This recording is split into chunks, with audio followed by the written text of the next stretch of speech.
Gribu pateikt visiem paldies par izturību. Sākam līdz ar šo konferences otro daļu.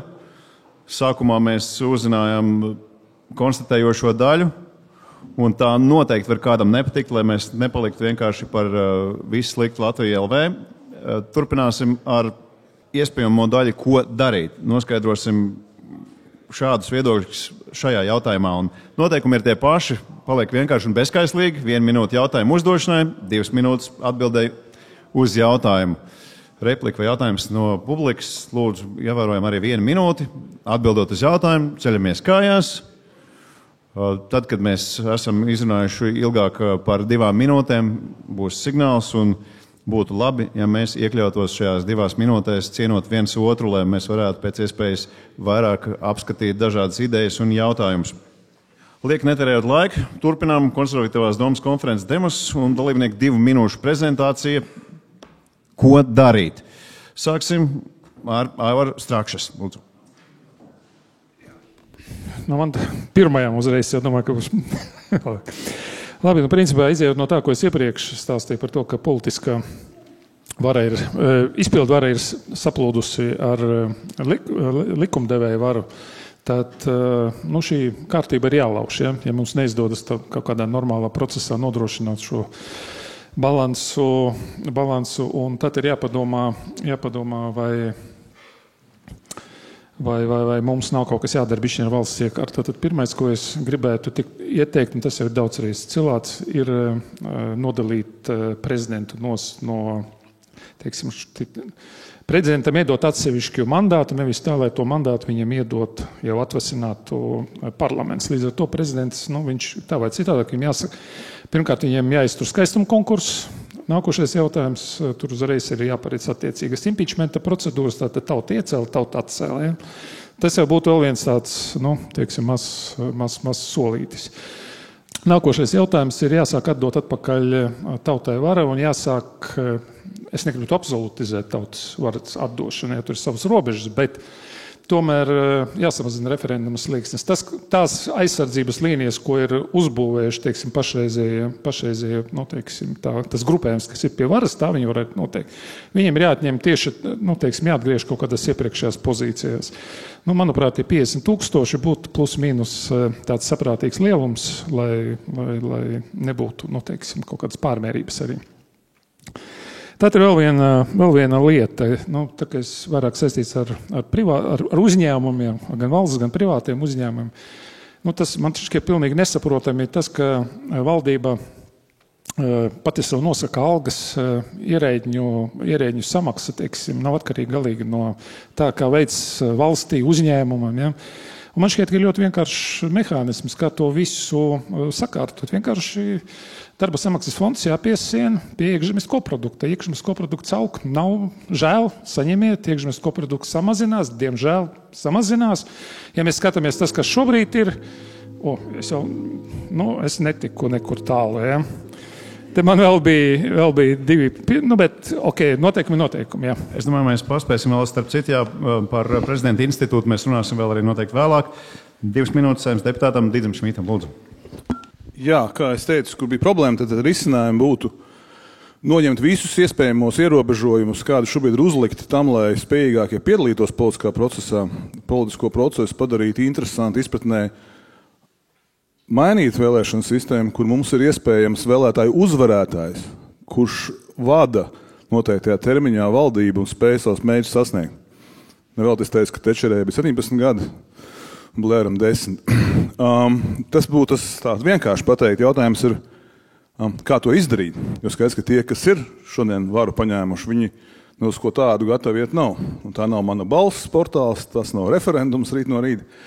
Tas patiesībā ir viens milzīgs lobby plāns, kurus latvieši izdara to, kas viņiem reti sanāk, kur spējīgie valstis domājošie cilvēki, tā skaitā ar finansēm, sanāk kopā un uzliek šo mērķi, kas prasa uzlikt mērķi, kas prasa savākt datus, kas prasa noformulēt, kas prasa atrast sabiedrotos un definēt pretiniekus, kas prasa apvienot sabiedrotos, kas prasa milzīgu sabiedrības informēšanu par to, kāpēc tas ir vajadzīgs un ko tas dos.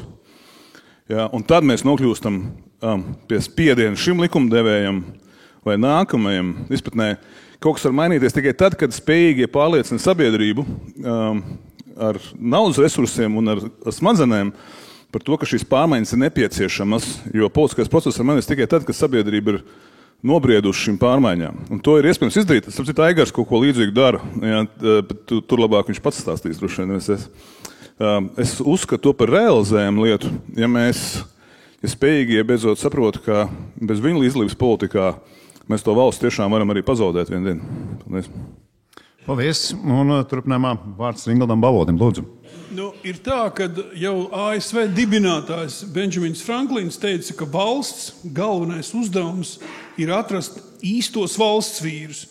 Tātad tas ir caur vēlēšanu ceļu, un arī konkursi tur ir liela nozīme. Ja mēs runājam par to tautas vēlētu prezidentu, es domāju, tas ir primāri nepieciešams, lai viņi tiešām, kā Aivars teica, nošķirtu no tā parlamenta, jo šobrīd viņš ir parlamenta kalps, lai kā viņš tur ar bērniem nefotografētos vai skaistus vārdus, ka iepriekšējais prezidents nerunātu. Viņš ir parlamenta koalīcijas kalps. Un tas ir pirmais solis. Tas nedod nekādu tādu taustām labumu. Tas ir grūti, uzticēt tautai. Un Saeima parasti, vienmēr nevis parasti, nevēlās atdot kaut ko no sevis, no savas varas. Un tā tas bijis vienmēr. Otrs, uzticēt prezidentam, nominēt uz atbildīgiem amatiem atbildīgus cilvēkus, respektīvi uzņemties atbildību, nevis rīkot slēptus konkursus, kur pusgadu, kā mēs zinām, tiek meklēts, kāds. Bet tieši es, Edgars Rinkēvičs, izvirzu, Jāni Kalniņu par knapu vadītājs. Un, protams, pēc tam sako kritika pēc Jānis, ko viņš bērnībā izdarīja un kas viņa sieva un tam līdzīgi, bet tas būtu atbildīgi, jo to ekspertu attiecīgās jomās nav tik daudz, cik varētu būt par ģenerāla prokuroriem. Uz vienas rokas pirkstiem uz divas. Tas būtu savādāk, un ikā jautājumu. Un visbeidzot tā būtu, protams, atbildības veidošana, un, protams, virzību uz uzņēmējdarbību, jo tagad valsts tā parādās uz sevis aizsardzību un uz veģetēšanu. Paldies.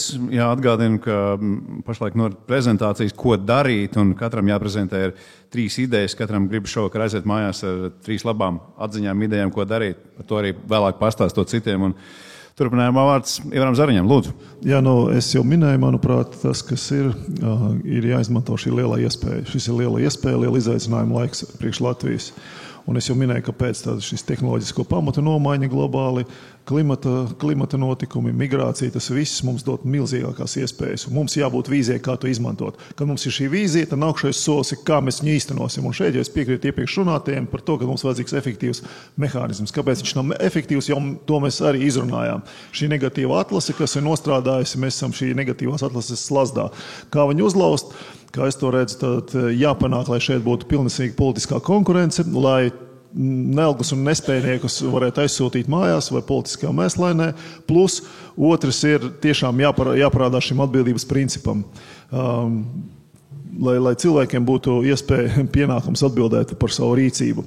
Jo brīvība un atbildība tās ir vienas monētas 2 puses. Ja mēs gribam šeit, lai mums tiešām būtu vairāk iespēja, tad tā ir papildus atbildība. Un ja mēs ejam tie praktiskās lietas, es redzu, ja mēs runājam par uzņēmēju darbību, numur 1, ko mēs varam izdarīt, kas mums neprasa naudu, tas ir maksimāla birokrātijas, viss šis administratīvā sloga samazināšana. Vienkārši mums jāpasaka, ka tas ir mūsu izdzīvošanas jautājums. Ja mēs turpināsim ar sapītām kājām mēģināt apdzīt citus, jo mums ir globāli jākonkurē, bet mēs vēl speciāli aizvien meklējam jaunus pienekļus, kā sevi sapīt, nekas nenotiks. Mēs nevarēsim izdarīt tās lietas. Un tas tāds vienkārši praktisks pasākums, ko vajadzētu izdarīt. Jā, paldies. Mēs vairāk to par ko mēs varētu darīt. Un tagad 3 idejas no Antona Ļamina. Lūdzu. Jā, mani uzaicināja šajieni kā Javiera Milē reformu sekotāju, un es arī centīšos palikt šajā ietvarā. Tagad es uzskaitīšu, kādas reformas viņš veic un kas ir relevants uz Latviju, jo viņš pasludināja par 600 reformu iesākšanu, bet līdz šodienai aizgāja tikai 200 reformas, jo viņam nav vairākumu parlamentā, tikai 15% parlamentā apakšējā palātā ir Javiera Milē pārstāvētai partijai. Tad ko viņš izdarīja un kas jau tika apstiprināts? Būvniecības konkursu apturēšana, lai mazinātu valdības deficītu. Sociālo reklāmu, ne sociālo reklāmu, bet valsts reklāmas kampaņu apturēšana. Jā, atcerēsimies slaveno stāstu par rūpimaizi, jā, Latvijas gadījumā. Sociālu pabalstu samazināšana un dažu ekonomikas jomu liberalizācija, kas skar primāri un kas arī Latvija aktuāli enerģētika un transports. Jā. Es jau pieminēju šīs diskusijas ietveros slaveno stāstu ar VV, jā, un tagad atsaukšos arī uz Krišāņa Kariņa vārdiem saistībā ar to, ka mēs esam atdevuši mūsu dzelzceļa pārvādēm lietuviešiem un igauņiem. Man liekas, ja lietuvieši un igauņi ieraudzītu mūsu dīzeļvilcienu, viņam šoks būtu. Jā? Viņi vienkārši nebrauktu ar šādu vilcienu. Jā? Ja mēs gribam kvalitatīvu pakalpojumu, mums tiešām jāskatās uz tirgus atvēršanas principiem. Tad mans vēstījums ir tāds, ka mums jāmazina valsts loma ekonomikā, enerģētikā, transportā, it īpaši transportā, jo pašlaik tirgus ir regulēts. Un tas arī pirms gada, man liekas, bija diezgan labs piemērs, ka Liepājas autobusu parks atcēla vairākus reisus, cilvēki nevarēja tikt pat līdz Rīgai uz citām vietām, un kādu sodu par šo saņēma šis uzņēmums – 500 eiro. Tas vienkārši smieklīgi, bet kādam varbūt tas brauciens bija kritisks jautājums. Es pats pārvietojos ar sabiedrisko transportu, es zinu, ko tas nozīmē. Tāpēc mans priekšlikums, tā nopaļojot, ir valsts mazāka loma ekonomikā, enerģētikā, transportā primāri un...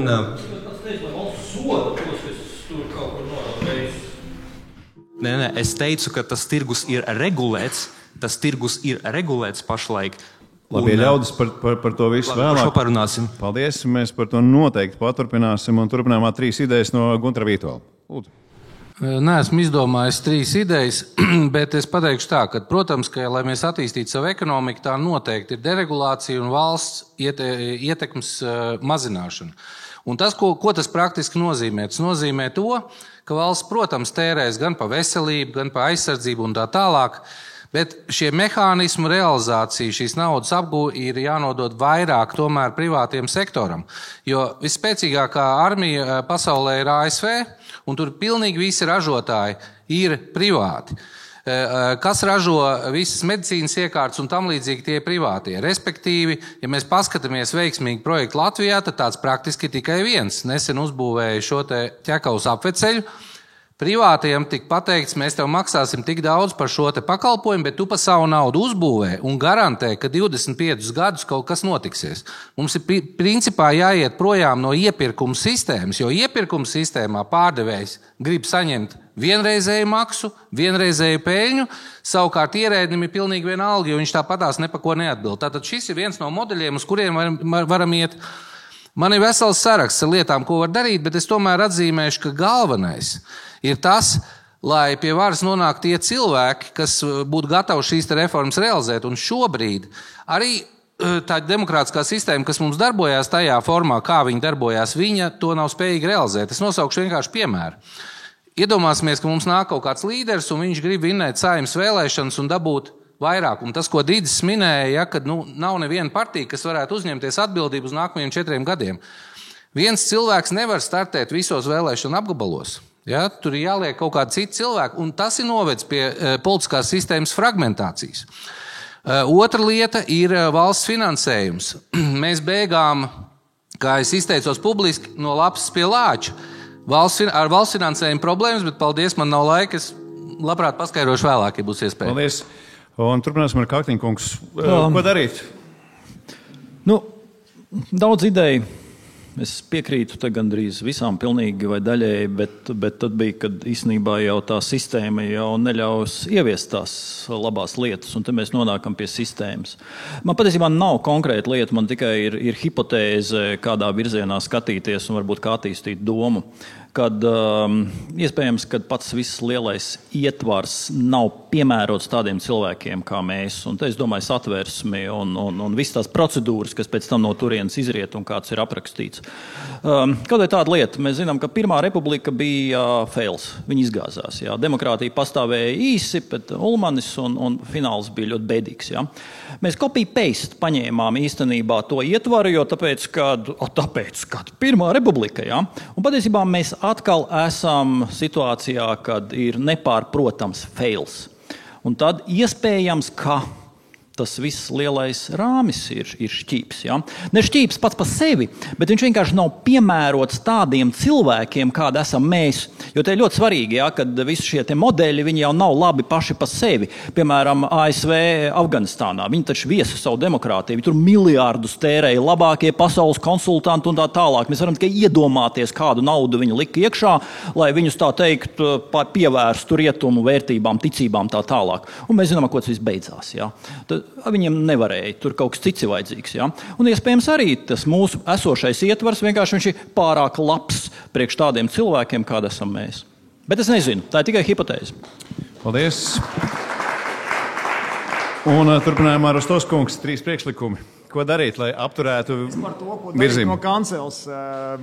Balošs kungs ir, kā saka, dekāns, bet ko darīt no kancels, tad vienkārši vajag pašpikot. Respektīvi, es te bišķiņ, protams, sēžot, bišķiņ pārformulēju to sagatavu, bet pirmais ir, un tas ir, ko darīt un arī kas tiek darīts. Pirmais ir sludināt uzņēmē darbību, jo respektīvi, jo mums vairāk sabiedrībā būs cilvēki, privāti uzņēmēji, jo šie cilvēki būs brīvīgi. Mums mainīsies šī sabiedrība. Ja? Vienkārši, jo cilvēki, kas ir uzņēmē darbībā, kuriem ir sava nauda, viņi nav pakļauti tik daudz kaut kādām valsts lietām. Viņi var brīvāk rīkoties.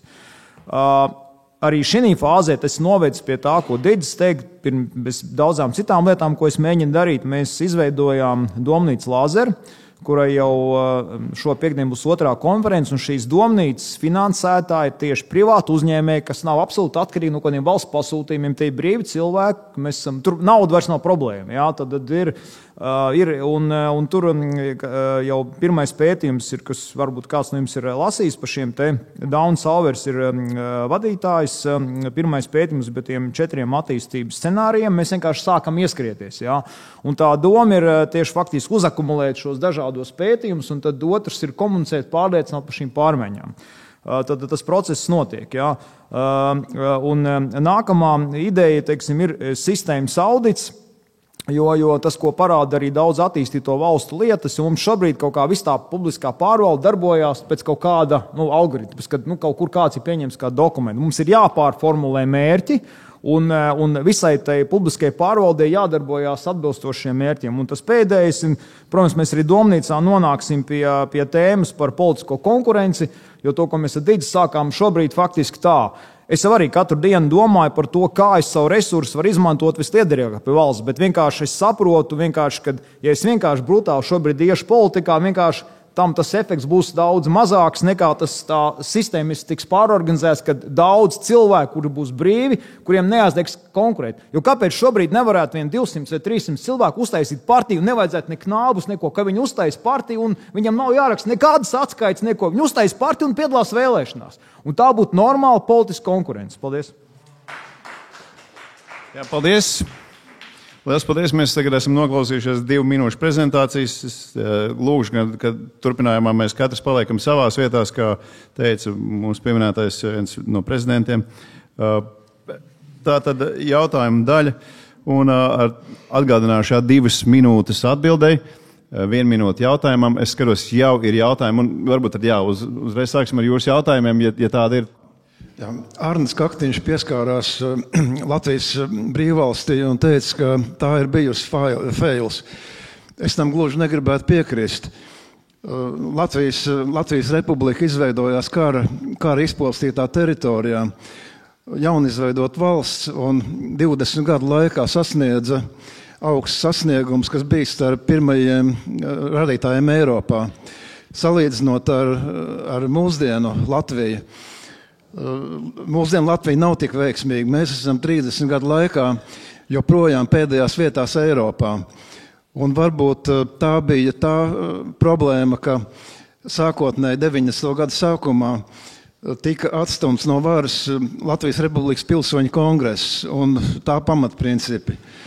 Un šeit, starp citu, zālē ir 3 pilsoņu kongresa delegāti. Tad jautājums ir tāds, vai jūs tam piekrītat, ka varēja Latvija iet citu ceļu un sasniegt labākus panākumus? Paldies, ja šis jautājums iekļaujās mūsu daļā, ko darīt. Ja es drīkstu Arņa vietā, man liekas, ko Arnis teica, ka šī konstitucionālā sistēma, satversmes sistēma, kolapsēja Pirmās republikas laikā, kas acīm redzama 34. gada apvērsumu, kuru sabiedrība pat atbalstīja. Nebija nekāda protesta ielās.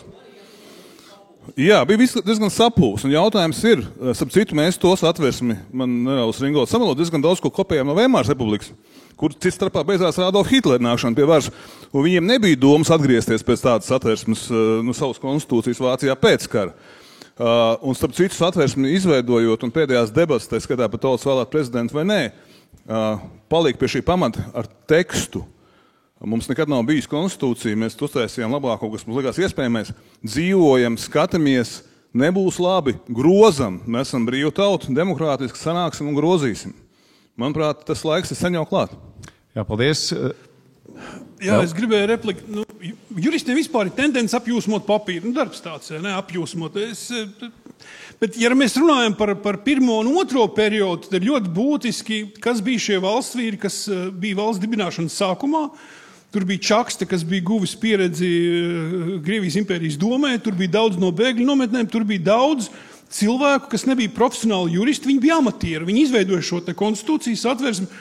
Otrā periodā, tie bija komunisti, būsim atklāti. Tie bija komunisti, kas pēkšņi pārtapa par to, kas viņi bija. Ja mēs runājam par pilsoņu kongresu, bez šaubām šis ceļš bija juridiski perfektāks un pareizāks, bet viņš nebija faktiski iespējams. Kā tā varas nodošana notiktu, teiksim, iekšlietu ministrijā un tam līdzīgi. Viņš jau nebija praktiski realizējams, tāpēc Baltijā viņi nerealizē. Bet es jums arī piekrītu. Es domāju, ka problēma tomēr ir cilvēkos. Ja mēs runājam par satversmes nomaiņu, es pat domāju, tur var vienkārši izdarīt vienu grozījumu, tautas vēlēts prezidents, un tad tālāk uzticēt viņam atbildību, un tad tas viss būtu pakārtots. Uz satversmi, ja pat nomaina tagad, ja, labāk nepaliks, ticiet man. Tur jāgrib, ja, tur jābūt varas grožiem kādas rokās, nevis jauns burts uzrakstīt citādā kārtībā.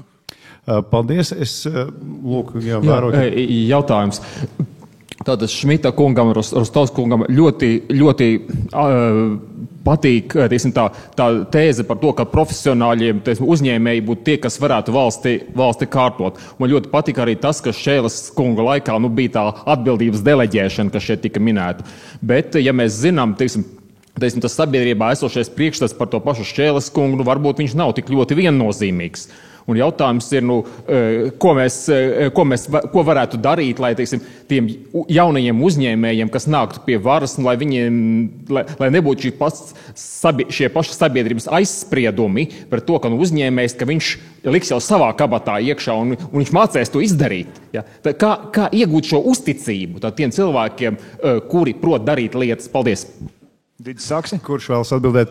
Es zinu, ka tie divi labāk atbildētāji, bet es pateikšu par to Šēles gadījumu. Es domāju, ka tas, kas notika, viena no lietām, kas notika ārpus citām lietām, ir tā, ka tieši tāpat kā visi citi, kas uzvara vēlēšanas, saprot, ka viņi nevar valdīt.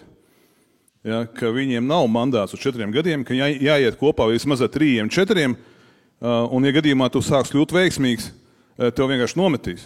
Un tā mums izveidojās par 1,8 gadiem vidēji premjeru valdīšanu.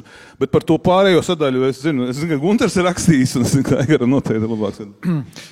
Es redzu, tā atšķirība ir kāda. Pirmkārtām, lai uzņēmēji iegūtu uzticību, ir vajadzīgs laiks. Un, lai atvaino, bet es īsti Šēles kungu neuzskatu par uzņēmēju tādā izpratnē, ka viņš... Es tur negribu detaļās, bet viņš to biznesu izveidoja patiesībā, pārņemot valsts aktīvus. Ja?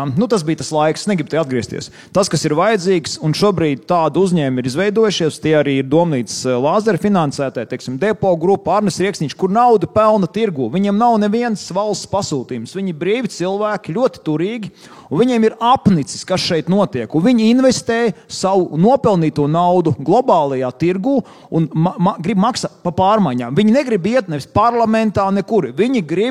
Viņi investē naudu šobrīd Domnīcā, lai rodās šīs idejas, lai kādi politiķi iet viņas realizē. Bet viņi investē naudu šo ideju radīšanā. Ja? Un tā ir tā atšķirība. Nevis kādam, kas ir privatizējis publiskus aktīvus un pēc tam iet tur politbiznesā.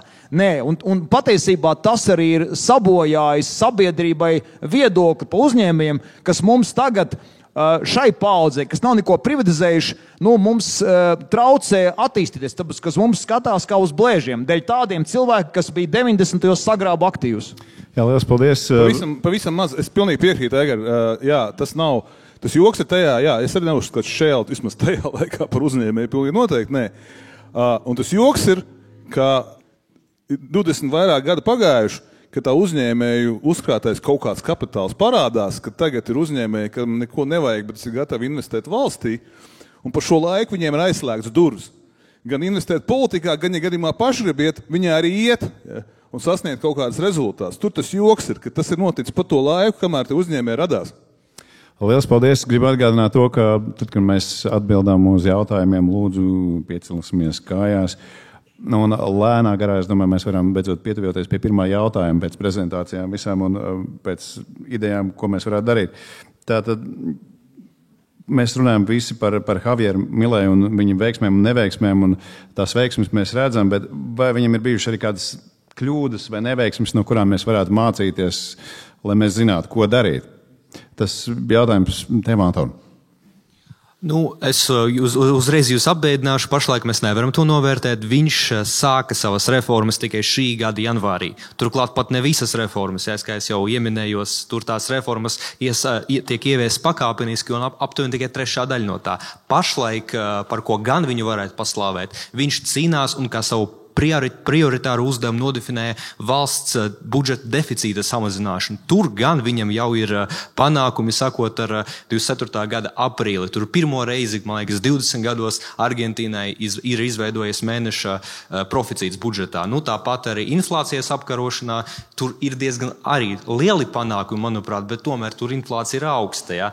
Tas reformas, ko viņš veic, ir ilgtermiņā vērstas. Es domāju, ka viņa vēlēšanu ciklā, tad pēc 4 gadiem mēs varēsim precīzi jau atbildēt uz šo jautājumu un izpētīt to. Bet primārais mērķis, kas ir budžeta deficīta mazināšana, ir izpildīts, un arī Starptautiskais valūtas fonds, par ko jau tā nepārāk labi šodien klātiesoši šeit izteicās, slavē tās reformas, un tas arī palīdzēs turpmāk Argentīnai sasniegt savus mērķus. Lielas paldies, Gunter, vai tev ir jau... Man bija replika par to uzņēmēju reputāciju. Es par to diezgan daudz izpaudies publiski, un tur ir sekojoši. Tev ir jāstāsta tautai. Ja tev sabiedriskais mēdījis praktiski visu laiku runā tikai kuram vajag pārdalīt, kuru vajag sodīt, cik ļoti sodīt un tam līdzīgi, publiskā telpā ir jāvairo diskusija par to, kā mēs varam nopelnīt vairāk. Un kāpēc? Bez tā mēs nevarēsim iet uz priekšu. Kamēr tas nebūs, jo arī Milējs, kad viņš nāca pie varas, viņš no sākuma daudzus gadus, viņam bija tur radio pārāja, podkāsts ļoti populārs, un viņš cilvēkiem stāstīja, un tāpēc cilvēki aizgāja un pa viņu nobalsoja.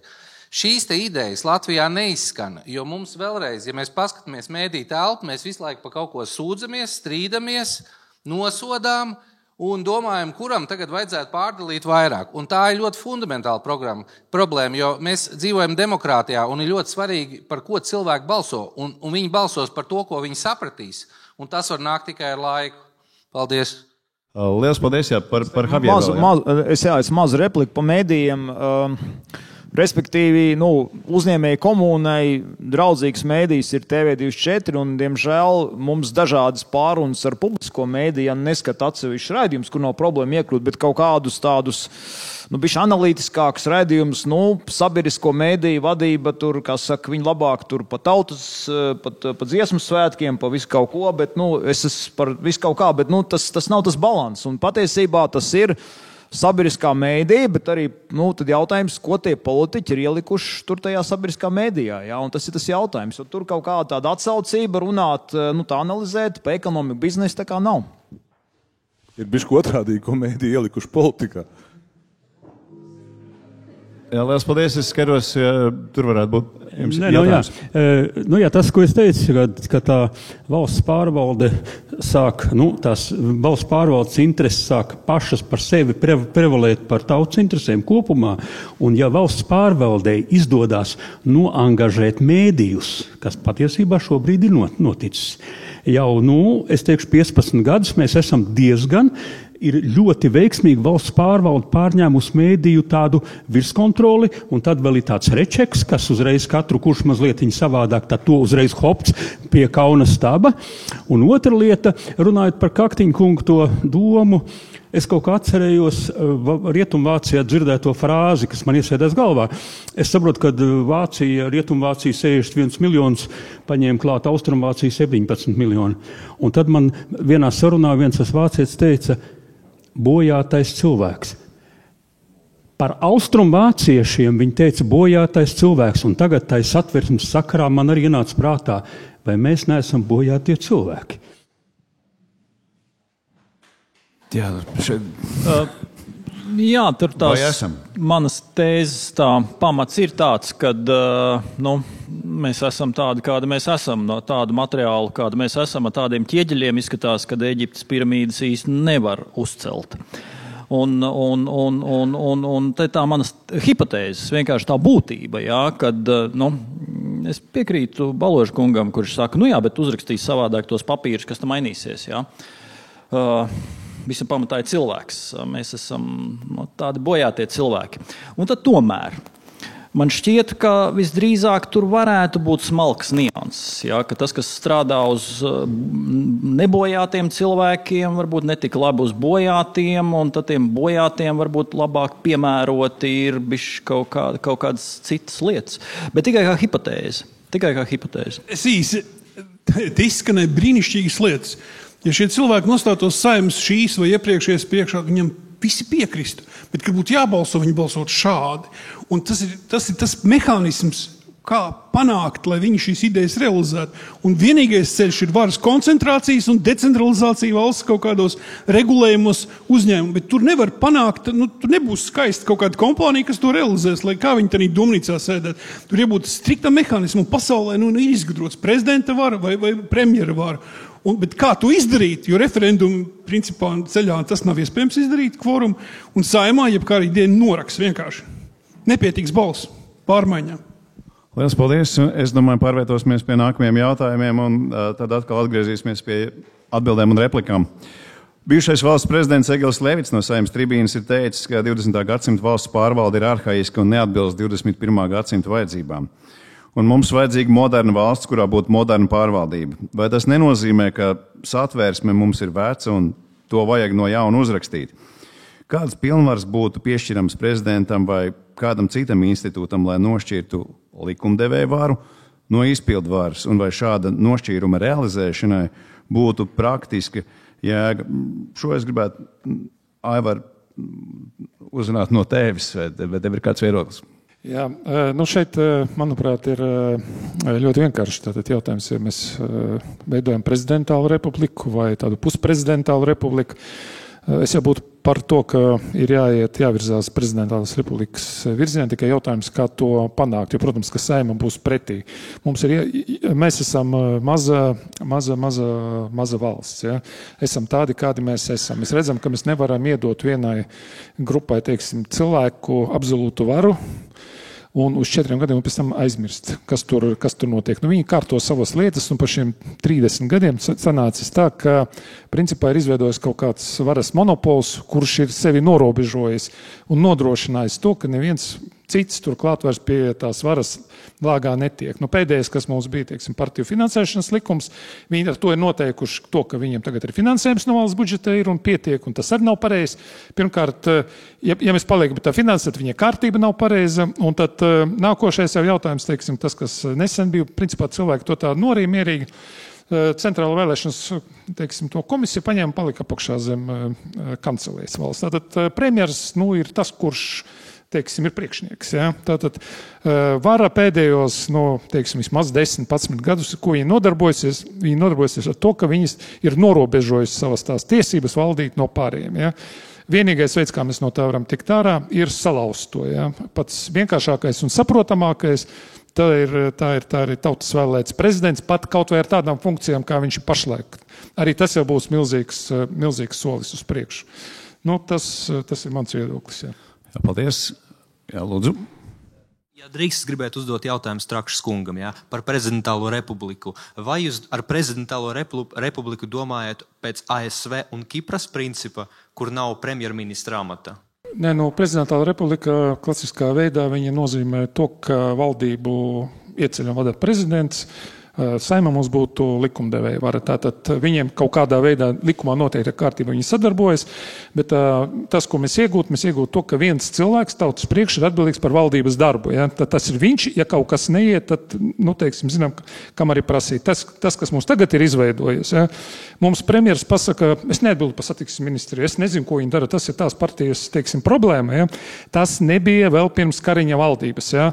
Līdz tam neviens premjers nebija iedrošinājis pateikt to, ka viņš nezina, kāds viņam ministrs, ar ko viņš nodarbojas. Tagad tās pēdējās divas šīs valdības ir aizgājušas līdz absurdam. Viņi sadala to valdības pīrāgu, un pēc tam katra partija apzinīgi grauž to gabaliņu, kas viņi ir ticis un cīnās par resursu pārdali savam gabaliņam. Viņiem pilnīgi vienalga, kas notiek tālāk. Ja?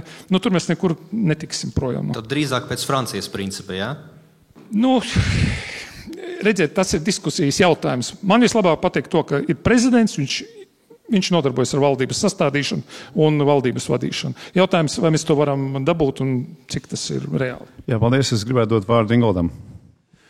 Tā situācija ar satversmi ir tāda, ka man arī raksts ar Jānu Plepu no augstākās tiesas ir publicēts, bet tas stāsts, ka satversme ir kļūsi relatīva. Ko es ar to domāju? Pirmkārt, satversmes 110. pāns rakstīts ar vīrieti un sievieti, bet principā kaut kā tiesa lēma, ka tas nav gluži tā domāts. Ja mēs runājam par ārkārtas stāvokli, kas bija Covid, kas mums pavisam nesen ir acis priekšā, faktiski tas ārkārtas stāvoklis, tāds kāds viņš bija, vai izņēmums stāvoklis, kā satversmē rakstīts, ir domāts, ka Saeima normāli darboties nevar, un faktiski to varu uz kaut kādu brīdi realizē valdība. Tas, ko mēs redzējām Covid laikā, bija unikāla modifikācija. Saeima turpināja darboties, cīm redzot, ja atstatīt tautu uztrauktos, par ko viņam naudu maksāja, viņi neko nedara 2 gadus. Un tas viss turpinājās paralēli, kā rezultātā tur nevainīgo un atbildīgo nevar sasmelt. Ja mans viedoklis, es neesmu piekritējis prezidentālas republikas tik maziņai valstiņai kā mums. Jo tur ir savas blaknes, atnāk, tagad, piemēram, ja Trumps uzvarēs, atnāk viņa partija, izsviedīs no amatiem, visiem. Tur vajag lielas nācijas ar kapacitāti. Mums to cilvēku tik, cik ir. Es drīzāk būtu par tādu efektīvu pusprezidentālismu, kur prezidents kaut kādā brīdī var koriģēt valdības kursu, un tādā Francijas variantā faktiski tas nozīmē to, ka valdība vienlaikus ir atbildīga gan parlamenta, gan prezidenta priekšā. Un ministru prezidents lielā mērā ir atkarīgs, un viņam ir nepieciešams ieklausīties valsts prezidenta viedoklī. Bet Francijas modelis arī, tas kāds tur ir, tas ir priekš viņiem domāts. Latvijas gadījumā, es domāju, tā ir amatpersonu iecelšana noteikti. Mums tur amatpersonu iecelšana ir nodota ierēdniecības rokā. Ierēdniecība nestāsta, cik tur punkti bija, kas tur izvēlējās, tas stiepjās gadiem. Un tur to pareizo cilvēku, es zinu, ka Aigars savā laikā daudz par meritokratīju runāja, bet tas ir tas pats stāsts, pareizs cilvēks atrast. Pašreizējā brīdī prezidents tiek piemērots tāds, kurš īstā brīdī izvirzīs atbildīgu, nominēs atbildīgu savējo cilvēku, kas neradīs pārsteigumus. Varbūt uzstāsies sākumā, kā Levits pirmajā var runāt, ka jāizmēž māju no visiem vēlniem, un jāsāk, bet pēc tam vairs nekā nedarīja. Tādi vajadzīgi prezidenti īstenībā. Ja mēs runājam par cilvēkiem, tad, es nezinu, kurām no valdošām partijām būtu labs, aktīvs knapu vadītājs, kurš tiešām kādu paņem pie dziesmas. Šobrīd sēž pensionārs, tūlīt 2 termiņi pensijā, tiesības sargs, 3. termiņš pensijā. Tie ir ideāli cilvēki, bet tas jau neveicina sistēmu, drīzāk viņas pagrimumu. Un te vienīgais ceļš būtu stiprināt to prezidenta institūciju. Jā, paldies. Vēl 1 minūte replikai. Ja mēs gribam dot kādu repliku par prezidenta institūtu vai satversmi, ne par ko citu lūdzu. Man pavisam īsi, kas ir interesanti, šādas debatas jau bija, un bija Latvijas parlamentā 34. gadā. Un ne tikai bija 2 lasījumos, jo bija pieņemts satversmes grozījumi, bija atlicis 3. Jūtot, ka satversme nestrādāja, kā tas bija. Un jūtot apvērsumu tūmu, parlaments grozīs atvērsmi 2 lasījumos, ieviešot tautas vēlēt prezidenta institūciju. Ja atlicis 3. lasījums, un Ulmans saprotot, ka viņš nekad nekļūs par tautas vēlēts prezidents, jo pēdējās vēlēšanās viņu Zemnieku savienības sarakstā no 1. vietas nostrīpojas 12 un 2 deputāti, bija nolikt deputātu mandāts, lai viņš kļūtu par deputātu. Viņš bija tā laika Solvita āboltiņa savā popularitātē. Pasteidzās ar apvērsumu datumu pirms 3. lasījuma. Tā kā patiesībā tā konsolidētā versija jāaizvelk ārā un jānobalso 3. lasījumā. Jo tur starp citu prezidenta loma netiek būtiski kāpināta. Tur, protams, ir lietas, kas jāatrunās atversmē, jo ir atsaukšanas kārtība. Droši vien vairs nevar būt tāda, ka parlaments viņu var atsaukt. Ja? Bez tur procedūra jautājums. Bet nekāda īpašā vara, ja pareizi atceros, lasot stenogrammas klāt, nebija likta. Tā kā tas ir īstenībā darīts, tikai jāpaņem vēlreiz. Lielas paldies. Dosimies tomēr tālāk, jo mums ir jāaptver diezgan daudz vēl. Kā apturēt labklājības valsts būvi, kas maldina, dāvājot veltas cerības, kas mētā sabiedrības morālu drēbi un ir ekonomiski, kā arī demografiski ilga nespējīga. Aivars Strākšas lūdzu par labklājības valsts būvi. Redziet, šeit jau tā ideja labklājības valsts, viņa kaut kā sasaucās manai paudzē vairāk tādu komunisma būvniecību. Ja? Būs kaut kad, nākotnē mēs kaut ko būvēsim, ja labi viss būs, labi viss notiksies, iestāsies komunisms un labklājības valsts. Realitātē mums vajadzētu saprast, ka tāda absolūta labklājība visiem, tā ir utopija. Ja? Tas, ko valstī vajadzētu nodrošināt iespējas, vajadzētu nodrošināt visiem pilsoņiem vienādas tiesības, vienādas iespējas, cik tas ir iespējams. Tas arī, nav sevišķi reāli, bet principā tāda virzīšanās uz tādu labklājības valsti, tā ir tāda tukša metafora, viņa nav īsti piepildījuma, jo izklausās ļoti labi, bet kas ir jādara, lai to sasniegtu, tas tur īsti nav saprotams. Cita lieta ir uz to, ka mums būtu jāvirzās uz tādu, latviešu tautas un plašākā nozīmē arī nācijas attīstību un kaut labklājības, arī pieaugumu, tad arī ļoti plašā nozīmē, ieskaitot drošību un visu pārējo. Tas ir reāli sasniedzams, bet, ja mēs gribam virzīties, tad ir jāsaprot, ka tas ir kaut kāds noteikts laiks. Tagad mums ir nacionālais attīstības plāns 7 gadiem, un arī tad to vēl ir Eiropas Savienība, uzlikusi tā kā pa pienākumu mums uztaisīt. Ja? Kas tā ir pa stratēģiju? Tas ir taktiskās plānošanas periods 7 gadi. Ja? Kur mums ir kaut kāda stratēģija būt līdz 2050. Gadam. Ja? Mēs to nevaram izdarīt viena iemesla dēļ. Tāpēc, ka 7 gadu periodā Excel tabulas ļauj sameloties. Ja? Uz 50 gadiem mēs nevaram uztaisīt veiksmīgu to attīstību, izejot no pašreizējām tendencēm. Mums viņas kaut kad jālauž un saprotami jālauž. Ja? Tāpēc 7 gadi ir ok. 7 gados var kaut ko bišķiņ arī sameloties. Ja? Ilgtermiņā būtu ļoti grūti, jo demogrāfija ir tāda, kāda viņa ir. Ja? Visa šī zaļā ņemšana, zaļā ekonomika, viņa neļaujas uzlikt uz Excel tabulām korekti. Tāpēc viņa nav uzlikta ne pie mums, ne Eiropas Savienībā. Ja? Jo, ja viņu paceltu tālāk uz priekšu, viņa parādītu to, ka viņa noved pie sliktām sakām. Jā, paldies. Ivars Zāriņš par labklājības valsti. Ir tāds vispār zinām patiesība, ka tā sabiedrība, kas risina savas problēmas uz mazāk aizsargāto rēķinu, viņa nav ilgtspējīga, viņa agrāk vai vēlāk sabruks. Bet, diemžēl, tas ir tas, ar ko ir nodarbojusies mūsu valdība. Ja mēs pastamies, tad vara, kā ir veidojusi visu savu problemātiku, viņa ir risinājusi tieši šādā veidā. Tātad nevis domājot par valsts attīstību, kā vairāk nopelnīt, bet no kā nogriezt. Un parasti tā nogrieza no kā? No veselības aprūpes, no izglītības, zinātnes, drošības, agrāk, ja mēs runājam vairāk par iekšējo drošību. Un tādā veidā panāca visu laiku, kad mēs it kā to fiskālo rāmu izpildam, bet arī pašā laikā funkcijas, kas ir nepieciešamas, lai attīstītos valsts, viņās netika ieguldīts. Tādā veidā ejot, mēs nonākuši esam tādā slazdā, kurā mēs atrodamies. Un patiesībā, ja mēs runājam par labklājības valsti, kā tas izskatās, mēs varam pastīties, piemēram, tomēr mums blakus ir, ka viņi reāli var strādāt. Tātad, kad valstī primārā funkcija ir nodrošināt šo attīstības iespējas, un mēs jau runājam, savus priekšlikumus arī izteicu, kā es redzu, ko valstī vajadzētu darīt, pirmkārt ar šo vīziju, ar skatījumu, kur mēs ejam, kur mēs varam nopelnīt, un tad likties iekšā, tad visām palīdzēt to īstenot, nevis likt šķēršus priekšā. Un pēc tam kaut kādu daļu no tā taisnīgi un efektīvi pārdalīt tiem, kam nepieciešama šī palīdzība. Jo mēs runājam tomēr gan par sociālo aizsardzību, mums jāparūpēs, to nevar atstāt uz privātiem principiem, tikai gan arī par veselību ir jāpadomā un arī par aizsardzību. Un to mēs nevaram viennozīmīgi atstāt tikai privātās rokā. Tur jābūt valstī, kaut kāds rāmis ir jātur. Lielas paldies par viedokli un turpinājumā Andris Kulbergs nesen TV24 raidījumā Nacionālo interešu klubs sacīja, valstī stratēģijas nav. Viss balstās uz vēlēšanu ciklu. Mums grāmatvedis kontrolē valsti. Šīs ir citādas beigas. Mums ir 20. gada apstiprinātais Nacionālais attīstības plāns 21. un 27. gadam. Un ir 10. gadā publicēts dokuments Ilgtspējīgas attīstības stratēģija Latvija 2030. Kāpēc, lai jauns Saeimas sasaukums sekotu iepriekšējo sasaukumam, kuram ir iespējams maldīgi pieņemts kurs? Vai kāds ir gatavs atbildēt uz šo jautājumu? Dīts Šmits, lūdzu. Es neticu šādiem kursiem un šādām stratēģijām pēc definīcijas. Es domāju, ka uzminēt, kur mēs būsim pēc 10 gadiem, ir gan izvēl neiespējami. Es atceros, mēs bijām pagājušajā Saeimā 13. Ilgtspējas attīstības komisijas deputāti Somijā un tikāmies, viņiem ir tāda nākotnes komiteja.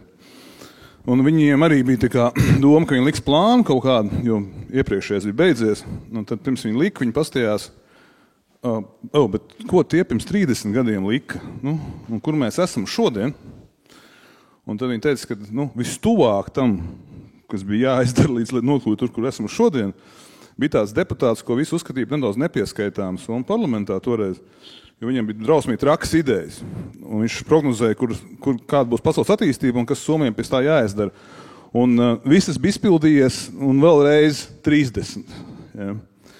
Un tad viņi nokļuva pie secinājuma, ka viņi neuzliks nekādu stratēģiju, bet viņiem ir viena stratēģija, ko no tā viņi izdomāja, ka lai Somija tik galā ar izaicinājumu, kas būs pēc 30 gadiem, viņiem būs nepieciešami gudri un spējīgi cilvēki. Un tāpēc visa stratēģija ir ieguldīt izglītībā vēl vairāk stimulēt, un kā vien rādītāji, vienalga kurā profesijā, kad puse no Somiem pēc 30 gadiem ir ar vismaz maģistra grādu, ka tā ir izglītota nācija, kas spēs tikt galā ar tiem izaicinājumiem, kas stāvēs priekšā. Visa stratēģija 30 gadiem. Lielas paldies, es zinu, ka Agram Stovskim ir pieredze ar stratēģijām. Šī tēma man patīk, ja Dīdzis pa Somiju, tad es arī bišķi pa Somiju, mēs ar tur ciemojamies Citrā, kas viņam ir tur lielākā domnīca. Es domāju, ka gan privātā dzīvē, gan uzņēmuma dzīvē, gan valsts dzīvē stratēģijas vai vīzijas ir vajadzīgas, jo ir vajadzīgas kaut tāpēc, lai par to diskutētu un domātu. Un tas, kas šobrīd ir modernā pasaulē, tā saucamā nākotnēšana, kad ir vienkārši ir dažādi parametri, dati, ka to apmēram var skatīties, kur tas virzās, jo tas palīdz mobilizēt, ja domāt par kaut kādiem tiem nākotnes procesiem. Tāds process ir vajadzīgs. Jā, var diskutēt, cik viņš ir kāds vai šāds. Ja runā par Latviju, tad manas loģikas visjaudīgākais dokuments, ko savulaik Roberta Ķīļa vadībā izveidoja, tur bija tas dokuments bija atrauts no tiem fondiem, tas bija dabiski veidots, tur bija indikātori, tur varēja diskutēt, tur varēja mērīt, sasniegt, nesniedz. Jo tie pārējie visi dokumenti, tādi Eiropas fonda apgūšanas dokumenti, kam nav pilnīgi nekāds sakars ar Latvijas stratēģiju. Tas sausais atgums mans, ka tomēr debatei par to, kur mēs virzamies, ir jābūt, kaut kādai. Vai vajadzētu tomēr respektēt iepriekšējās Saeimas pieņemtos dažādos strateģiskos dokumentus, jo pašlaik mēs nonākam tādā vidē, kur vienkārši viens 4 gadi, nākamie 4 gadi. Paldies! Man vārdi stratēģijas un plāni šermuļus uzzana, jo tas ir tā nedzīva saruna, reāli nedzīva. Ja? Un viss, ko teica Kulbergs, ir taisnīgi. Man ļoti aizkustināja pagājušajā gadā viens stāsts par somu jēgeriem. Es Saukrastos bieži redzēju pirms tam pieminekli somu jēgeriem, un es nekad nebiju iedziļinājies. Un es biju Somijā konferencē, man viens vīrs sāk stāstīt, viņam tas stāsts ir tāds, ka valsts nav Somiem, ir runa par 12. gadu, bet viņi iztuko, ka valsts būs, ka viņi iet uz to.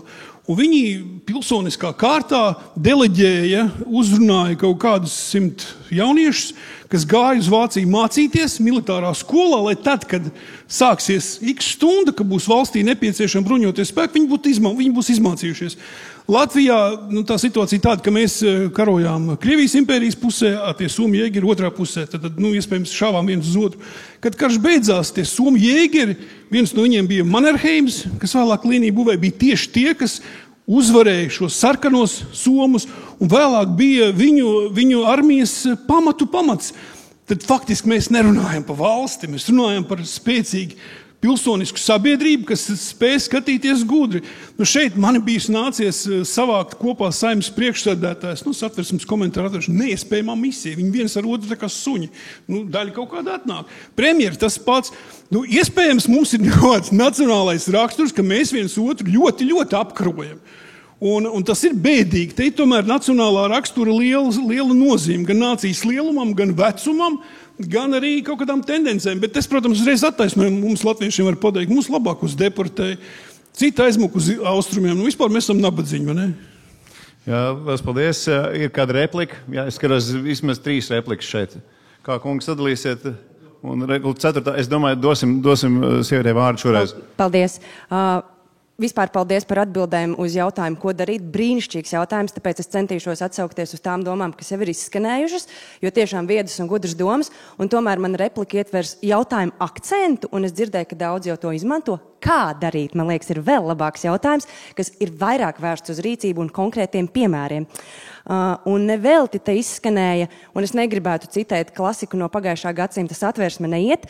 Es domāju, protams, ir kaut kāda panti, kas ir objektīvi grozām, bet mums ir iedots Satversmes ievaddaļa. Un man liekas, tur ir attaisnojums, ka mēs esam pelnījuši tik labu Satversmi, mēs esam labi cilvēki, un mums ir vajadzīga tā ticība un spēja tam, ka mēs tiešām varam. Tā kā to es aicinātu tomēr nepazaudēt, jo šis pasākums, lai arī ir konservatīvs, tas ir ļoti vērtīgi un iesākums... Teikšu godīgi, bija nedaudz pesimistisks ar to himnu, un tas ir tas, ko dziesmu svētkos iemāca dalībniekiem dziedāt himnu ar smaidu, un tāpēc arī tas akcenta jautājums, kā darīt, būtu vēlams noslēdzošajās atbildēs, lai mēs esam prom ejot ar tādu bišķiņu priecīgāku sajūtu. Bet nevēl te ir izskanēja Raiņa doma, ka demokrātija ir jāmācās, kāpēc pērnā gadsimtā negaida demokrātiju, jo demokrātija jāmācās, mums viņi ir jāturpina mācīties. Tā kā tas, es domāju, tas arī lai paliek. Paldies. Milzīgs paldies par šo repliku, un turpinājumā es skatos, šeit jautājumi vai replikas. Par tiem plāniem. Man ļoti patika Nacionālās attīstības plāns, kas ir mūsu vadošs dokuments 2014–2020. Kas tur bija iekšā? Pamat postulāts ekonomikas izrāviens. Precīzi 10 gadi pagājuši, izrādās mums ir ekonomikas atrāviens no kaimiņu valstīm. Jā, paldies par repliku. Turpiniet. Tātad par attīstības plāniem. Pirmoreiz es piedalījos tādu tapšanā, kad vēl augstskolā mācījos, tas bija 7.13. gada plāns, tas bija kaut kādā 2006. gadā. Ko es no visiem šiem plāniem valsts pārvaldē strādājot, esmu iemācījies? Viņi ir labo darbu saraksts, bez prioritātēm, kur mēs ņemsim tādus līdzekļus. Pēdējo reizi, kad man ministrijā lika rakstīt vienu plānu, es beidzot ietiepos un pateicu, sakiet lūdzu, cik man ir naudu šim plānam? 20 miljoni, tas būs viens plāns. 10 miljoni būs cits, 1 miljons būs cits plāns. 10 000 eiro man būs pavisam cits plāns. Pasakiet, cik man ir līdzekļu šī plānu realizācija. Atbilstoši tam es plānošu pasākumus. Otrs, cits viens ministrijas plāns, kur mēs sākam jau nākošajam periodam rakstīt plānu, bet iepriekšējais plāns netika izvērtēts. Ko mēs esam sasnieguši? Ko neesam sasnieguši, kāpēc neesam sasnieguši. Neesam sasnieguši konkrētie vainīgi ar vārdiem, uzvārdiem, kurus vajag piekārt pie staba, sadedzināt uz sārtais, tur neesam izsūtīt uz Sibīriju un tā tālāk. Varbūt objektīvi kaut kas ir pamainījies, ka tas punkts vienkārši nevajadzēja sasniegt. Tad nav vērtēšanas, nav piesaistes budžetam. Jā, liels paldies arī par laika ievērošanu. Es gribētu atgriezties pie iepriekšējā jautājuma par Satversmi. Tātad ir ļoti uzmanīgi jāizturās pret ideju rakstīt jaunu Satversmi, jo mums ir ienaidnieki un nelabvēļi, kur tādā gadījumā var pateikt, ka jūs esat cita jaunradīta valsts. Un tātad mēs zaudējam iespējas likvidēt okupācijas sekas un saņemt zaudējumu atlīdzību par okupācijas nodarītiem zaudējumiem. Piemēram, Francijā ir 4. vai 5. valsts. Viņi to var atļauties, jo viņi nav okupēti. Savukārt Amerikas Savienoto Valstu konstitūcijā, ja nemaldos, ir aptuveni 270 gadi. Un viņi visu laiku ir izdarījuši izmaiņas. Un tātad, ja mēs gribam kaut ko mainīt Satversmē, tad ir jāizdara izmaiņas esošajā, nevis jāraksta jauna. Lielas paldies. Ļoti Es gribētu teikt, kungs, ka es jums gan piekrītu, gan nepiekrītu. Es arī piekrītu tam, ka būtu satversmi labot, jālabo esošo, nevis jaunu, bet to, ka satversmi saugusa valstiskumu, tā ir atžgāna izpratne un bailes, ko mums varbūt bija 90. gadu sākumā. Nē, tas tā nav. Jauna satversmi. Jā, es redzu, ka Kirsteņa kungs vēlas runāt. Viņam ir mikrofons pie labās rokas jau. Dārgie draugi, prezidents bija noformulēja mūsu galveno nākotnes plānu. Un mums ir viens plāns – Antigvas un Barbudas mazo salu drošība, ja tur ceļās ūdens līmenis. Liepāja viņš krīt pēdējos 100 gados. Un viņš taču no savas kabatas finansēs, ne jau no jūsu kabatām. Ko jūs smējaties? Sametīsim viņam. Un kāpēc viņi to dara, un ārlietu ministri arī? Tāpēc, ka ir vēl augstāks plāns, kas latviešu tautu glābs, tas ir iekļūt drošības padomē un sēdēt blakus Krievne Benzim un skatīties, kā viņš liek veto un vēl kaut ko mīkstu uz visiem lēmumiem, ko tur pieņem. Ja? Tā ir visa Latvijas valdības pastāvēšanas jēga, un viņa ir tautiska un ļoti nacionāla, un mēs te fantazējam nezinām, kas būs. Paldies, Kirsteņa kungs, par ieteikumu, ko darīt. Tagad mēs sapratām faktiski. Lielas paldies, bet mazliet turpināsim. Man mikrofons, es varu pajautāt vēl? Labi, sēr. Drīkst. Tātad, tēma ir, kas valsti ved uz bankrotu, pareizi. Te mēs domājam vairāk, ko darīt pašlaik. Jā, bet mēs jo manā izpratnē, ka valsts uz bankrotu ved mazā dzimstība un iedzīvotāja aizbraukšana. Kāda jēga no visu, ko mēs šeit runājam? Ja iedzīvotāji nav, ja valsts ir tukša, ārvalsts karaspēki ir uz visiem stūriem, bet valsts ir iedzīvotāji nav. Un jautājums ir sekojošais. Kurš būs tas, kas uzrakstīs, nevis runās, bet kurš uzrakstīs prezidenta funkcijas, ja būs prezidentālā valsts, un kurš būs tas, kurš nodarbosies ar birokrātiskā aparāta samazināšanu, sākot ar normatīvo dokumentu, ministra kabineta normatīvo dažādu dokumentu un lēmumu revīziju, jo bez tā nebūs nekāda valsts aparāta samazināšana. Paldies par jautājumu. Šķiet, tas noteikti nebūšu es, kas varēs atbildēt uz šo jautājumu. Vai ir kāds, kas to vēlās darīt, vai arī virzamies tālāk, kungi? Darīt, ne jau tur atbild, bet tā dzimstība desmitniekā. Jā, nē, dzimstība pareizi, viss man liekas, jā. Bet ne es būšu tas, kas svērtē šo visu, es domāju, ejam tālāk. Un tātad, pat minētais Nacionālais attīstības plāns, es domāju, nevis Kirsteņa kungu minētais plāns, bet tātad Nacionālās attīstības plāns runā par to, kā tērēt naudu, kas Latvijai būšot pieejama noteiktā laika posmā. Bet kā ar attīstību, kas neprasa naudu, bet prasa atsacīšanos no vismaz dažām valsts funkcijām. Ir idejas, kā tas varētu būt? Manuprāt, tā ideja, kas pašreiz valda, redz, ir ciltīm Austrālijā, teiksim, savi tatū, savi dieviņu stabiem. Ja? Mūsu tatū ir algoritms, ja, finanšu ministrijā. Ja mēs paskatāmies to stāstu par Olimpisko centru, kuram no 20,000 jāmaksā 300, es pat nestāvot blakus, vizuāli redzu, kā tas notika. Dāmām uzdeva finanšu ministrijā atrast kaut kur līdzīgs, viņas ar algoritmu sakruķīja, nekas personisks. Mums jau nav tādas stratēģijas nekādas, ja? Un tas plāns, kas varbūt ir tiešām jāmaina to politisko sistēmu, to varas koncentrāciju, lai kāds viens būtu atbildīgs un viņš būtu nolikts vispriekšā. Tas arī negarantē 100% rezultātu, bet tas būtu virziens no šī purva, jo pašreizējā brīdī ir līdzīgi kā Gēte vienā dzejolī, es latviskā versijā lasīju, viņš ir tāds purvs, ka tu met akmeni un apaļi neveidojās. Tas apmēram pašreizējā brīdī, tas, kas notiek šeit, viņu vajadzētu rādīt pa 2 kanāliem, 1 un 2 un vēl 24. jārāda. Šito nerādīs panorāma. Ja? Viņiem ir savi kaut kādi pasaku nakts stāstiņi, ko viņi rādīs. Viņiem attīstība neinteresē. Kāpēc? Tāpēc, ka presa ir angažēta. Viņi ir angažēti vienkārši. Ja? Es negribu teikt korumpēt visu, bet viņi no šiem te valsts līdzekļiem palikus.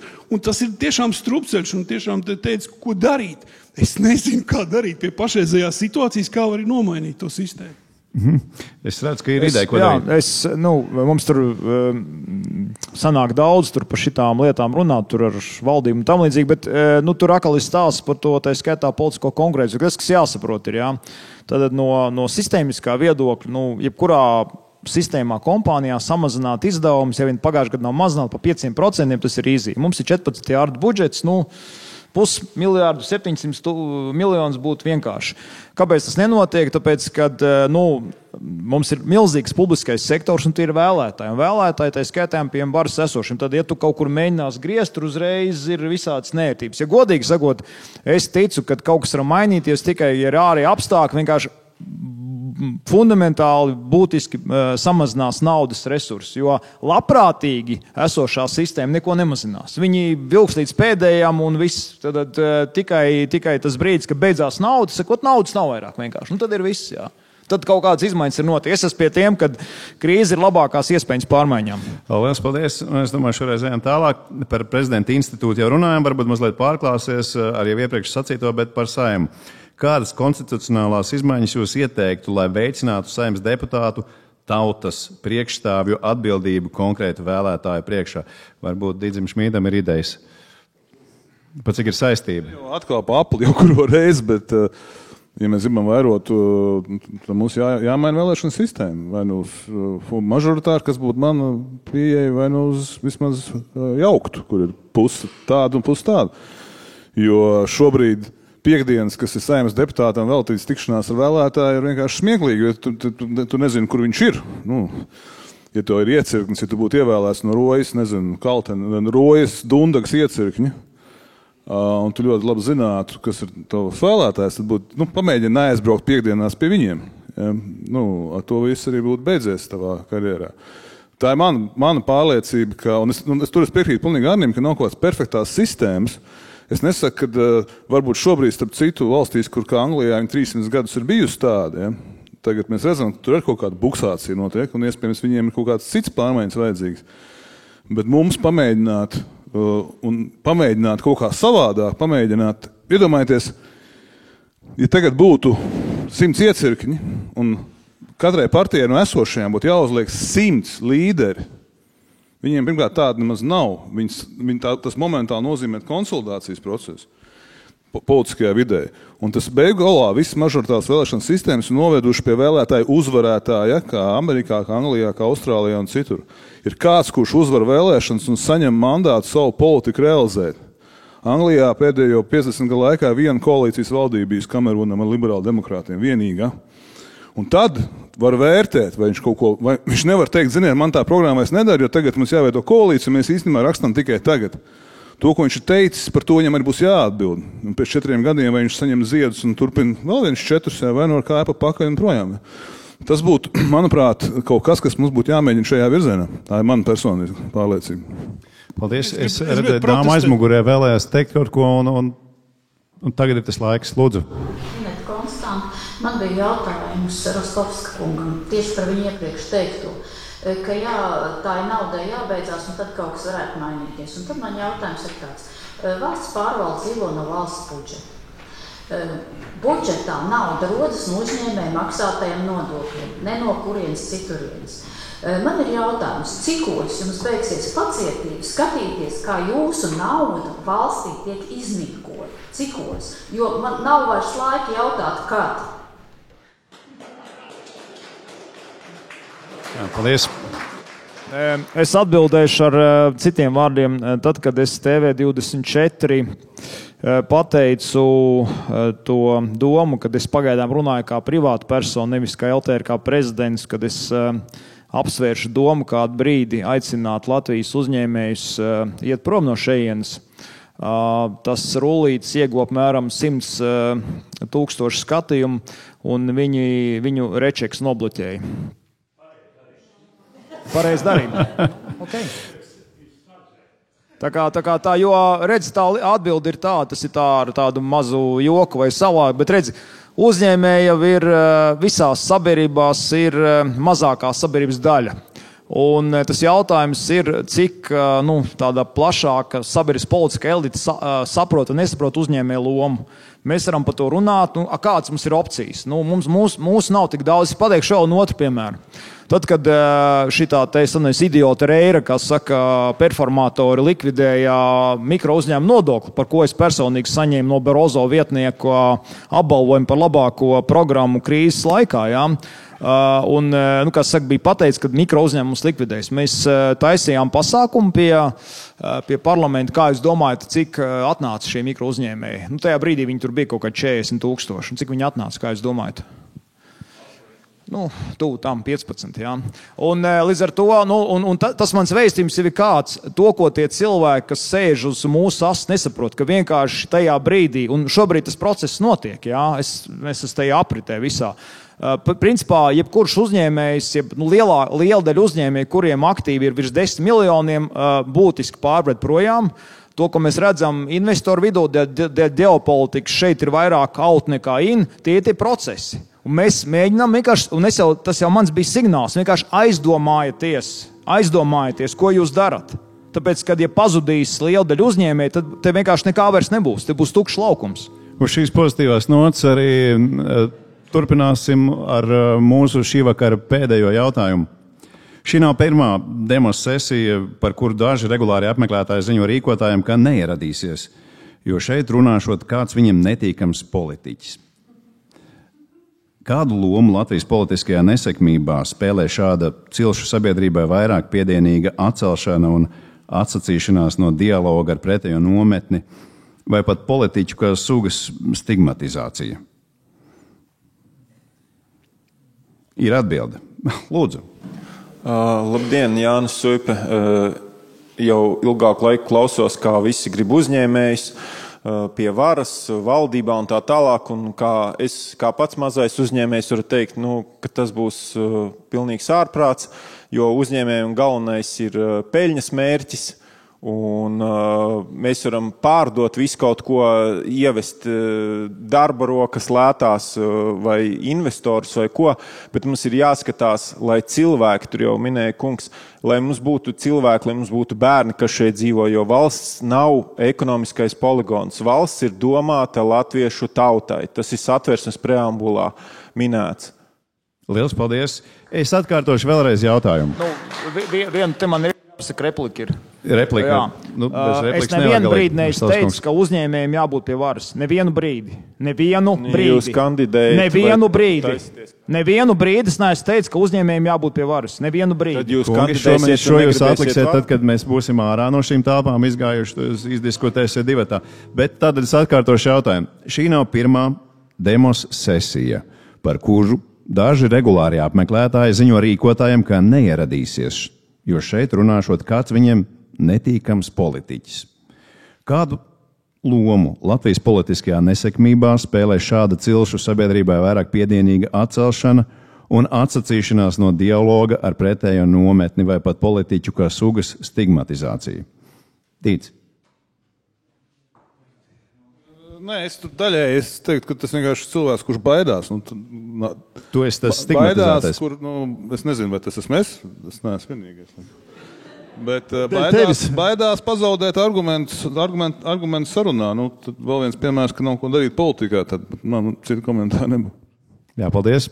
Jā, es domāju, ka tas spēlē atslēgas lomu visā tādā baidu stāstā, par ko mēs dzirdējām. Un šeit ir labs piemērs. Ir tāds Jēlas profesors Milans Svoliks, kas pēta, kā reiz šo ir pētījis, kā tiek sagrūsta demokrātija valstīs mūsdienās.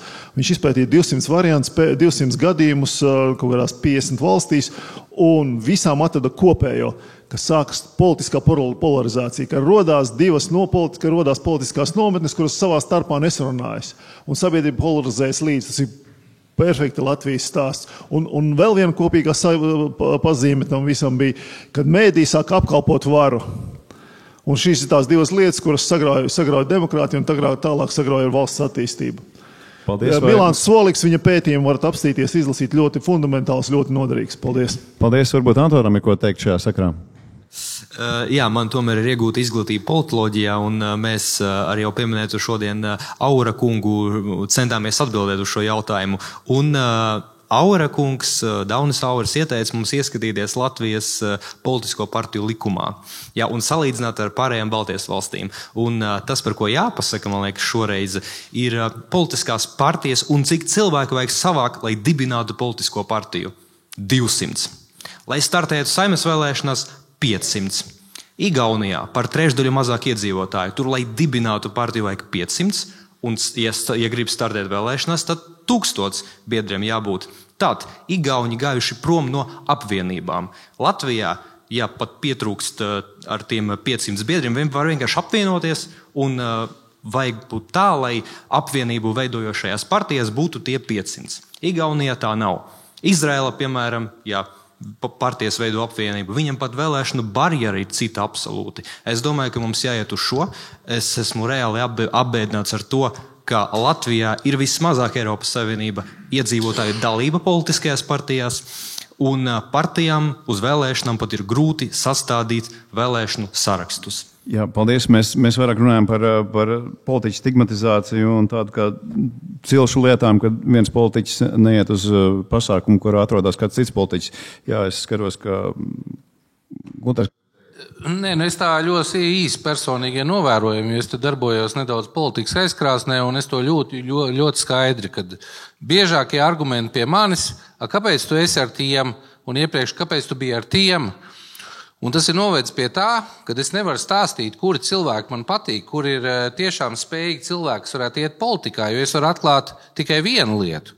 Ka es sarunājos ar vairākiem politspēkiem, kur redz, ka es kaut ko saprotu no ekonomikas, man zvana, mēs satiekamies, mēs runājam, es nekad neatsaku padomu, tāpēc es uzskatu, ka labas idejas nevajag slēpt azotē un nevajag nest ārā no vienas vai viss, kurš viņas realizēs ļoti labi. Un to es tiešām jūtu. Tas princips, kad ir 2 latvieši un 3 partijas. Es nezinu atbildi, kāpēc tas tā ir, kāpēc tevi vērtē pēc tavas piedarības partijai un kāpēc tev jādarbojās politikā pagrīdē, runājot ar daudziem cilvēkiem no dažādiem politspēkiem. Tas tikai novērojams. Jā, paldies. Es vēl gribu dot vārdu Kaktiņa kungam par šo pašu tēmu. Es nezinu, man nav atbildes. Ļoti labi, tā ir arī perfekta atbilde. Šeit ir viena no pareizajām atbildēm, cik es saprotu vēl. Es godīgi sakot, uzskatu, ka tā ir mākslīga problēma. Un tas, ko es dzirdu šeit ļoti daudz, un tas savā ziņā apbēdina, ir tas, ka mēs ļoti viegli veicam vispārinājumus. Mēs esam latvieši tādi un šitādi. Okay, tā ir to cilvēku problēma, ka viņi šeit nevar atnākt. Un tad. Lai viņi iet, es nezinu, kursos kaut kādos psihoterapeitu vai ko. Tad, kāpēc tad? Mēs taču neesam visi tādi. Lai sarunājas tie, kas māk. Bet tagad, stigmatizācija, bet vienlaicīgi ir viena lieta, kuru šeit pacēla, jā, un es domāju, ka tur tomēr ir zināma robeža, kas attiecās uz, tad, kad mēs runājam par to diskusiju, jā, kad viena lieta ir, tabū tēmas, kurām vajadzētu būt pēc iespējas mazāk, bet nevajadzētu to sajaukt ar principiem. Jo, ja mēs atvērsim pilnīgi visu, tad atturās jautājums, kāpēc latviešiem vispār vajag valsti, kas it kā nav apspriežams un tam līdzīgi. Tāpēc tabū un principi, es domāju, ka tas būtu jānošķir. Vienlaicīgi es aicinātu visus izvairīties no vispārinājuma. Jā, liels paldies par šo repliku un vēl es gribētu uzjautāt. Tagad pamēģināt vienu tēzi pieformulēt. Respektīvi, jautājums bija, vai problēma ir tas, ka mēs nespējam sarunāties. Protams, ka tā ir problēma. Jā, un kāpēc mēs nespējam? Tāpēc, ka izskatās tā ir nacionālā rakstura kaut kāda iezīme. Jā. Tas, ko mēs redzam visapkārt, arī mazliet pētījumos, jā, ir tas, kad, kas tam varētu būt apakšā, tas, ka mēs īstenībā neusticamies viens otram, jā, mums ir mēs tā ļoti aizdomīgi, jā. Kāpēc mēs neusticamies viens otram, un tā ir tikai tāda mana hipotēze, tāpēc, ka mēs varbūt ļoti labi pazīstam viens otru un tuvāk, un redzam, ka tādiem cilvēkiem jau nemaz īpaši nevar uzticēties, jā. Un te mēs nonākam pie tā, kādi mēs esam vispār cilvēki. Kādi mēs esam cilvēki. Tā kā mēs sevi labi pazīstam, tad neizbēgami. Tā strādā psiholoģija, mēs sevi projicējam iekšā citos. Mēs pieņemam, ka tie citi ir tādi paši, kādi mēs. Ja? Un tam man šķiet, tā man tēze, ja, ka mēs esam ļoti slikts izējmateriāls, lai kaut ko labu veidotu. Paldies, un es domāju, ka šo konferenci mēs varētu noslēgt ar Strakšas kunga 1 minūtes repliku, ja mums tā kā jābeidz laikā būt arī par šo pašu tēmu, par sarkanajām līnijām, atcelšanu un cilšu būšanu politikā. Jā, par sarkanajām līnijām. Tās sarkanās līnijas ir jau labi pateikt, ka es Viņas uzreiz ierobežo. Viņas paziņojot, ka tu kaut ko darīsi līdz tai vietai, nedarīsi šeit. Plus vēl šitais viss stigmatizācijas jautājums, es ar to negribu sarunāt, jo šitais man nepatīk. Tātad tas, kas, teiksim, tais koalīcijas līgumos ir parasti regulāri viens punkts, opozīciju ignorēt, neviens priekšlikums no opozīcijas neiet cauri. Tātad, ko mēs skatāmies? Mēs skatāmies, ka ir kaut kādas ka nevis tā jēgai, ideja vai kaut kādam priekšlikumam ir, bet svarīgi ir, teiksim, no kuras grupas nāk, kurai grupai no tā ir labāk. Ja tas ir savējais, tad labāk atbalstam muļķīgu priekšlikumu, bet ir no opozīcijas. Un opozīcijas šajos gados ir ļoti daudz visādi priekšlikumu gājuši, bet tas ir labs veids, kā norakt vispār kādu pasākumu. Ja opozīcija paceļ sakarīgu ideju, tad to ideja tiek norakta un tajā Saimas sasaukumā viņa netiek cilāta, jo viņa ir kaitīga. Ja? Bet no tā jau ir zaudējums visiem pārējiem. Tā kā šī nespēja spēlēšana kaut kādās nometnēs, kur ir tikai baltie un sarkanie. Ja? Teiksim, baltie ir pret sarkaniem, sarkanie pret baltiem, un sarkanie necieš baltos, un baltie arī sarkanos necieš. Ja, ja mēs skatāmies no tās psiholoģijas puses, tur ir pilnīgi skaidrs. Ja? Cilvēks parasti redz otrā cilvēkā to, kas viņiem pašam pie sevis īsti nepatīk. Ja? Teiksim, tātad, šeit jau ir, tur ir tur vairāk darbs ir psihologiem, bet es nedomāju, ka visi cilvēki ir tādi. Ja? Paldies, liels paldies par šo repliku, un faktiski ar šiem zvaniem mēs arī beidzam šo sesiju. Liels paldies visiem runātājiem, paldies, ka jūs atnācāt un iesaistījāties. Es ceru, ka jums ir 3 atziņas, kāpēc, un 3 atziņas, ko darīt, un jūs spēsiet to izstāstīt arī saviem draugiem, radiem un paziņām. Paldies vēlreiz, un par nākamo sesiju noteikti, ka sekojiet jaunumiem vietnē Demos.lv. Un arī sociālajos mēdījos ieraksta video, šīs sesijas ieraksta video arī būs pieejams tuvāko nedēļu laikā. Liels paldies! Dievs svētī Latviju!